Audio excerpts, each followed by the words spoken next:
Hey, Shalom, Kahala, Yahweh Bashim Yahushai Bashim Hakadosh, the ones of the apostles of Great Millstone, and Shalom, true brothers and highways and byways, doing the works sincerely and faithfully, and continually fighting that good fight of faith. Lord willing, we're finding that number to be delivered.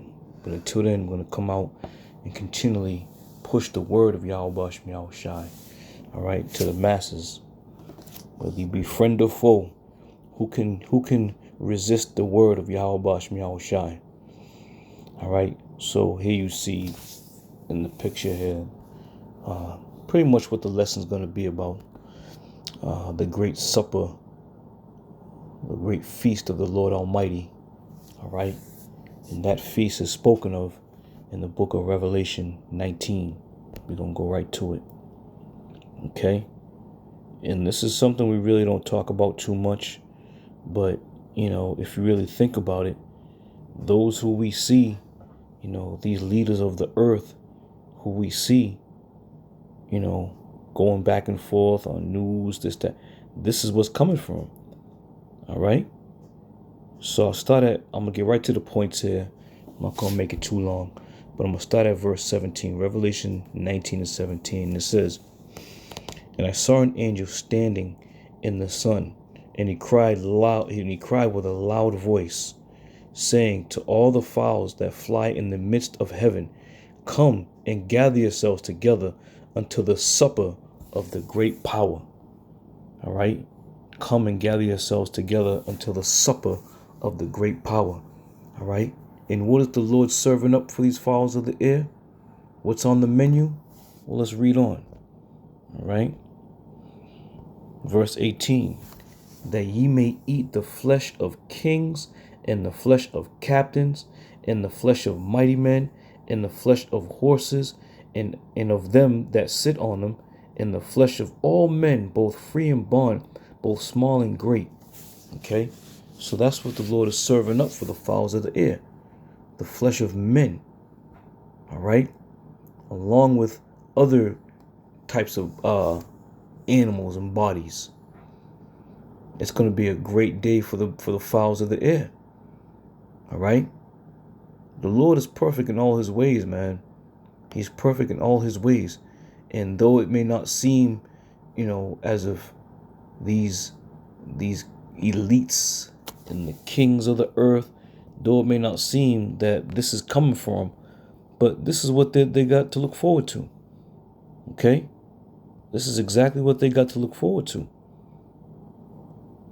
Because why?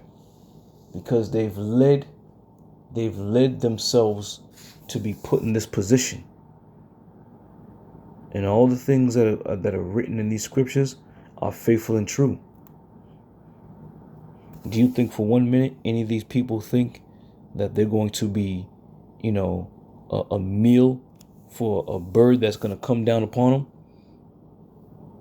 So Revelation 19 is saying a whole lot, man, concerning the outcome of what's going to happen to these rulers of the earth, these people who find themselves in such, or place themselves in such high esteem. Okay, they're going to be devoured by the birds and the fowls of the air. All right. Verse 19. "And I saw the beast and the kings of the earth in their image and their armies gathered together to make war against him that sat on the horse and against his army. And the beast was taken, and with him the false prophet that wrought miracles before him, with which he deceived them that had received the mark of the beast, and them that worshipped his image. Both these were cast into the lake of fire, burning with brimstone." Okay, so when you read these things, man, it just brings joy, and it brings, you know, peace to your spirit, because we're reading about the actions and the things that the Lord is going to do to all of our enemies and our adversaries. Okay, so, you know, do we hope and pray for these things? Absolutely. Do we hope and pray to see the downfall of our enemies? Absolutely. because it is faithful and true, because it is written that way. All right? And all those who are going to receive the MOTB, you're going to realize that what? You've been deceived. They're going to spin it and put it to you in such a manner where some of you are gonna be willingly, some of you are gonna be apprehensive, some of you are gonna be downright against it until they start putting hell on people. You see? But all in all, you're going to receive it. And those who receive it are going to be cast into that lake of fire, going to be devoured by, the fowls of the air. All right? And this is all judgment, man. This is all judgment of Yahweh Bashem Yahushai. Righteous judgment at that. Okay? Can you just, you can't even really think or comprehend the amount of death that's about to take place, man. The amount of death that's going to take place is unimaginable. We speak it and we say it all the time, but to really sit back and ponder on the numbers that are going to, populate, if you will, when all this death in hell starts, being administered. All right? So the Lord is going to take care of the fowls of the air in a very, very blessed way for them. This is Deuteronomy 28, and I'm going to jump down to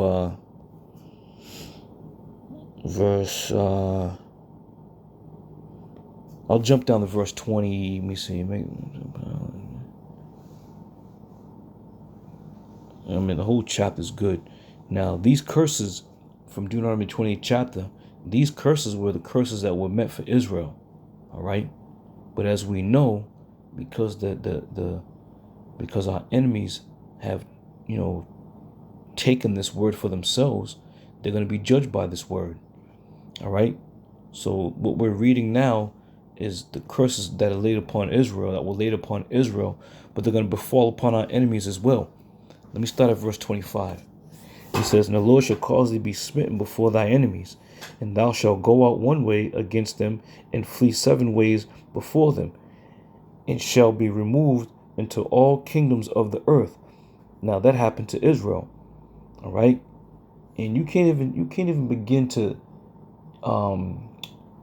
equate this to any other nation of people, man. When you sit down and think about the history of all these other nations, Edom leading the charge, they never have been done in the manner in which the scriptures depicted that they were going to be done. You see? So when you read these, all you really much can think of is Judah, Benjamin, Levi, primarily, but all the tribes. Continuing on, verse 27, "And the Lord will smite thee with the botch of Egypt, and with the emerods, and with the scab, and with the itch, whereof thou canst not be healed." Let me jump back up to 26. And this was the point. It says, "And thy carcass shall be meat unto all the fowls of the air, and unto the beasts of the earth, and no man shall fray them away." Okay? And that was the point I wanted to get to. Again, the Lord is mentioning what was going to happen unto Israel, but twofold going back to now the things that are going to happen upon our enemies. They are now going to be meat for the fowls of the air. Okay? And then the plagues that are going to be hitting Babylon the Great, these plagues had once overtaken Israel. But now these plagues are meant for our enemies, primarily Esau, Edom leading the charge. Okay? So as we get into as we come around the corner, man, to all these things that are now taking place and the prophecies coming to pass, it's looking better and better each waking morning, man. You got these stores closing. You got these people losing their minds. You know, you got the dollar about to collapse. You got all these, these calamities that are taking place throughout the four corners of the earth. You got these sightings of the chariots that are zooming all over the place. I mean, now is the time, man. Now the time is ripe. And being known as a Hebrew Israelite now is a beautiful thing. You know? Well, I'll say this, it's always been a beautiful thing. But for all you skeptics out there and non-believers, I bet some of y'all even wishing that you was part of the lineage. And it goes without saying, man. It's been like that for years, through centuries. There was always a nation of people and just groups of people that were just hoping and praying that they were of another nationality. And now that we're coming down to the wire and it's looking pretty damn crystal clear of who the true Hebrew Israelites are. It's looking pretty clear right now. In years past, you had all types of, skepticism. You had all types of questions and question marks, and it was just all kinds of shit going on. But as we round that corner, there's no mistaking now. All right, but that was on my mind. Just want to get that out real quick concerning the supper of the Lord power. And that supper that we talk of is going to be for the fowls of the air, from all the bodies of the kings and rulers and princes and army men and mighty men. All these men are going to be consumed. And these people, we see them on the news. We see them on the news. We see them in their, in their office or wherever they may be when the news starts, to roll on. We're seeing these people, and as we look at them, we all pretty much ponder and say, yeah, they're gonna be meat for the fowls of the air, because that's exactly what's gonna happen to them and all their generations. All right. So with that, I'm gonna end it there. But I'll see you brothers in another show. I say shalom.